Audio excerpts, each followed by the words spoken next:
Fa ho an'ny lafiny bola kitra kosa indray dia natomboka tamin'ity andro anty ilay fifaninanana hanimerinana hoe Grand Tournoi de la ville d'Antananarivo arak'izany anarana izany dia fifaninanana goavana izy ity iandraisana anjaran'ireo ekipa amin'ny sokajy rehetra izany.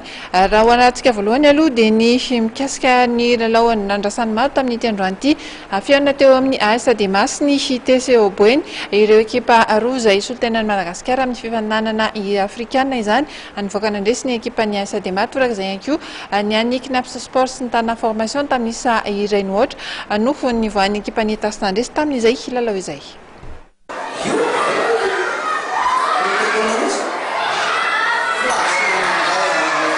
Samy nivoaka ho mpandresy avokoa ny ekipa ny AS Adema sy ny Knaps Sport nandritra ny andro voalohany fifaninanana amin'ny ilay Grand Tournoi de la ville d'Antananarivo tanterahany tetsy amin'ny kianjan'ny Mahamasina Tsolakandro io.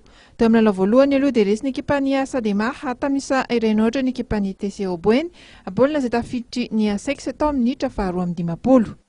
Ny ankapobeny dia somary nandiso fanontanana ampijery ihany ny endri-dalao nasehon'ireto ekipa solotenan'ny Malagasy amin'ny fifaninanana afrikana ireto.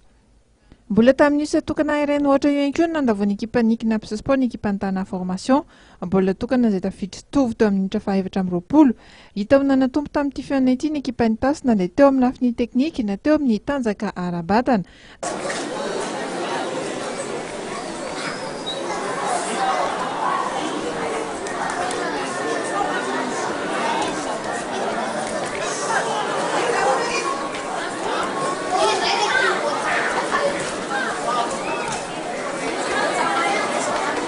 Na izany aza nefa dia nanohitra ihany mpilalao tanana formation.